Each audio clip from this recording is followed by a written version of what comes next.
bienvenue sur Ninon Petra Studio, j'espère que vous passez un bon mois d'août et de bonnes vacances pour ceux qui en ont. Pour ma part, moi je viens tout juste de rentrer de vacances, comme vous avez pu le voir, il n'y a pas eu de vidéo la semaine dernière, je me suis autorisée un petit week-end off. Et donc pour revenir en douceur, j'avais envie de vous faire une petite vidéo un peu tout en légèreté et simplicité, où je vais vous parler de mes découvertes déco que j'ai fait pendant l'été. Alors je vous avoue que pendant les vacances, j'ai pas totalement coupé, que ce soit avec les réseaux sociaux, avec YouTube. J'en ai aussi profité pour lire quelques magazines de décoration que j'avais en retard.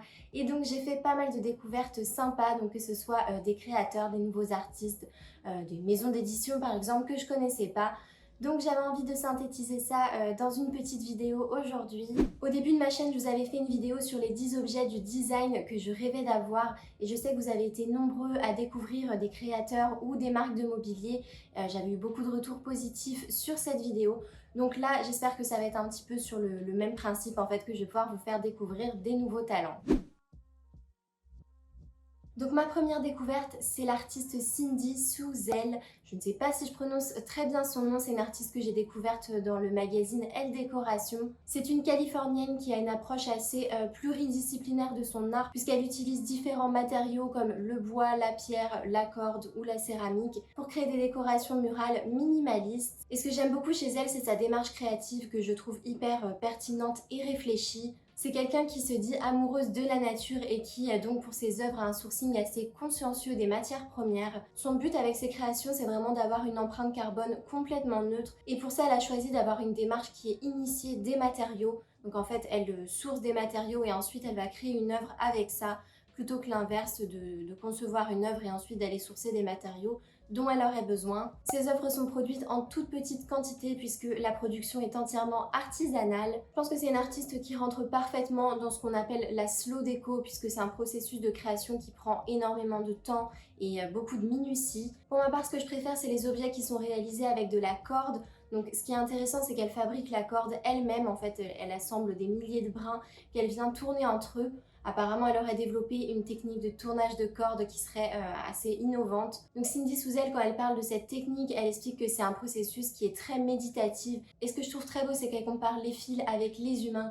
Elle explique que c'est exactement la même chose, qu'on est beaucoup plus fort ensemble et que quand la tension est divisée entre de multiples individus, eh ben, on devient beaucoup plus résistant. C'est une très belle philosophie de création et je pense que c'est aussi pour ça que j'ai eu un coup de cœur pour cette artiste. Je pense que ses œuvres, elles sont très douces, très poétiques, elles ont plein de choses à raconter et esthétiquement, ça reste quand même vraiment dans l'air du temps. Après, si c'est une œuvre que vous aimeriez vous procurer pour chez vous, je vous dis tout de suite que c'est des prix qui sont assez élevés puisque, comme je vous expliquais, c'est entièrement fait à la main. Donc, elle vend ses œuvres entre 600 $ et 4000 $, ce qui est quand même un certain prix. Je voulais ensuite vous parler de Masque Espacio, qui est un duo de designers espagnols que j'ai découvert sur Instagram pas plus tard que la semaine dernière. Ce sont Anna et Chris qui ont créé leur studio de décoration en 2010. Donc ils travaillent sur des projets d'architecture et de décoration d'intérieur. Et il y a peu de temps, ils ont lancé Mass Création, qui est une marque de mobilier artisanal qui créent eux-mêmes et en fait qui synthétisent vraiment leur style et leur goût personnel. Donc pour ma part, ce que j'ai adoré dans cette découverte, c'est pas forcément le mobilier en tant que tel, mais c'est vraiment l'esthétique générale de ce duo de créateurs. Je trouve qu'ils ont une approche assez futuriste du design en proposant vraiment des courbes et des modèles innovants, mais à la fois c'est vraiment empreint de culture et de références historiques. Dans leur mise en scène, je retrouve beaucoup le style futurisme qu'on a pu voir chez Courrèges par exemple dans les années 60. À travers les matériaux comme les marbres colorés ou les métals dorés, je trouve qu'il y a cet aspect un petit peu art déco qui est pas pour me déplaire. Et ensuite, bien sûr, il y a cette référence au style Memphis des années 80, notamment par l'utilisation de la rayure qui est persistante dans leurs œuvres, mais aussi, je trouve, par leur façon de traiter la couleur. Mais d'une manière générale, je trouve que leur style vient vraiment briser les codes du design. On n'est plus vraiment dans le mobilier, dans la décoration conventionnelle. Dans les espaces qui designent, je trouve qu'il y a une certaine théâtralité, une mise en scène du mobilier et de l'accessoire qui est très intéressante. J'y vois vraiment une frontière assez floue entre la réalité et le rêve. Après, il faut savoir que pour la mise en scène de leur mobilier, ils sont accompagnés par des designers 3D. Donc bien sûr là, toutes les références que vous voyez, c'est pas des photographies, mais ça crée des visuels oniriques qui mettent parfaitement en scène leur parti pris et leur création. Concernant les objets qu'ils ont créés, moi j'ai adoré celui-ci, ça s'appelle Ball Pot. C'est un espèce de pot vase qui est un petit peu inspiré d'une noix de coco. C'est un objet qui est créé en bois et en marbre, qui est disponible en plusieurs couleurs différentes, qui revisite vraiment l'objet vase en tant que tel, puisque là on a vraiment une proposition originale. C'est un objet qui se suffit à lui-même et qui a presque pas besoin de fleurs pour être joli. Donc que ce soit leur travail pour des clients chez Masqués Spatiaux ou alors leur création pour Mass Création, je trouve que ce duo de designers a vraiment une vision avant-gardiste et théâtrale du design d'intérieur. La troisième artiste, c'est Chelsea Vivache, donc que j'ai découvert aussi sur Instagram, mais j'ai vu que le Elle Décoration parlait d'elle aussi dans leur dernier numéro. C'est une artiste anglaise qui est spécialisée dans la marqueterie, mais pas de façon classique, puisqu'elle a détourné cette technique pour créer des miroirs et des décorations murales. Donc ce sont des objets qui sont à la fois fonctionnels et non fonctionnels, qui sont inspirés des objets du quotidien. Je trouve qu'il y a un magnifique travail autour de la forme, on y voit beaucoup de courbes dans ces objets. Il y a aussi une immense variété de couleurs et de texture, puisque bien sûr elle utilise différentes essences de bois comme le cerisier, l'érable, le frêne, le chêne, le noyer, et tous ces morceaux de bois sont en fait contrecollés sur une planche de bouleau. Je trouve ça très intéressant de travailler ce médium d'une façon illustrative, puisque dans ses œuvres on a vraiment l'impression qu'elle raconte une histoire. Moi j'ai eu un gros coup de cœur pour ces miroirs festonnés qui sont un vrai enchevêtrement ludique de petits morceaux de bois, et j'aime beaucoup aussi ses œuvres murales puisqu'elles traitent différentes thématiques, donc la mer, la nature. Ces œuvres elles sont à la fois abstraites et figuratives, c'est un vrai mélange des deux, et je trouve qu'on est vraiment dans une ambiance très immersive et hyper onirique. Je vous avoue que la marqueterie traitée de cette façon, c'est une technique que je ne connaissais pas forcément. C'est quelque chose que j'adorerais savoir faire par moi-même. En tout cas, si c'est une artiste qui vous plaît, sachez que ses œuvres sont plutôt abordables pour du fait main. Donc je vous conseille d'aller jeter un petit coup d'œil sur son site. La quatrième artiste dont je voulais vous parler, c'est Serena Confalonieri. Donc c'est encore une femme que j'ai découverte dans le magazine Art et Décoration. Ils ont un sujet qui est très intéressant, qui parle des nouveaux verriers. Donc ces nouveaux artistes qui travaillent le verre d'une façon un petit peu plus actuelle. Donc Serena, c'est une artiste qui gravite autour du design d'intérieur, du design graphique.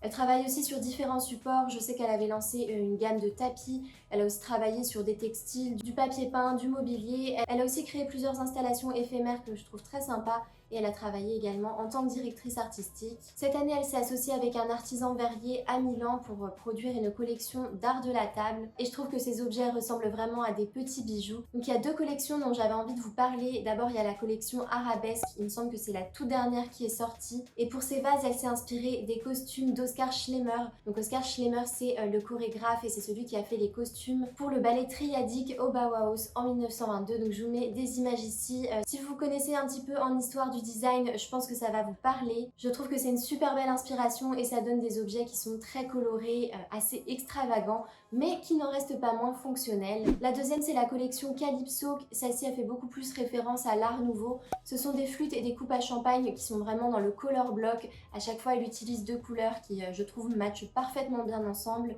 Ça crée un contraste vraiment saisissant qui est encore amplifié par le côté strié du verre que moi j'aime beaucoup pour ma part. Donc je tenais vraiment à vous parler de Serena Confalonieri puisque je trouve que c'est une artiste très inspirante. Elle a une vision très fantaisiste du design et vous pourrez voir sur son site qu'elle a vraiment travaillé sur une multitude de supports et de projets. Je trouve que globalement elle a un travail qui est vraiment inspirant et elle ose vraiment aller sur des matériaux qui ont été un petit peu délaissés. Donc là, comme le verre, qui est un matériau qu'on voyait plus trop et qui est en train de revenir de plus en plus sur le devant de la scène artistique. Et ma cinquième découverte, c'est Lisa Allegra, notamment avec sa collection Moore. Donc Lisa Allegra, c'est une artiste française qui est basée, il me semble, en Espagne. Donc elle travaille uniquement avec le matériau terre et elle crée des luminaires, des assises, des objets de décoration, des pots de fleurs aussi. Là aussi, on est vraiment sur des toutes petites séries puisqu'elle tient vraiment à maîtriser la création de ses œuvres. Donc dans la collection Moore, on a des luminaires, des assises et des pots de fleurs. Et ce qui revient dans ces œuvres, ce sont ces trois cylindres en terre avec les extrémités arrondies. Donc cette espèce de capsule, c'est vraiment l'élément clé que l'on retrouve dans tous les objets de la collection. À la base, la terre, c'est un matériau qui est assez lourd et imposant, mais à travers ses créations, Lisa Allegra, elle donne vraiment une sorte de légèreté. On a vraiment l'impression que les objets, ils flottent dans l'air. Elle utilise aussi une gamme de couleurs qui est assez organique. On retrouve un noir un petit peu délavé, un gris, un marron, un gold et un vert amande. Il y a aussi une texture qui est assez intéressante. On retrouve cet aspect granuleux lieu sur la Terre que j'aime beaucoup. Et pour être très honnête avec vous, j'aime énormément de choses en décoration d'intérieur, mais là c'est typiquement le genre d'esthétique que j'aimerais bien avoir chez moi en ce moment. Là je vous parle uniquement d'une seule collection, mais je vous invite vraiment à aller voir son travail.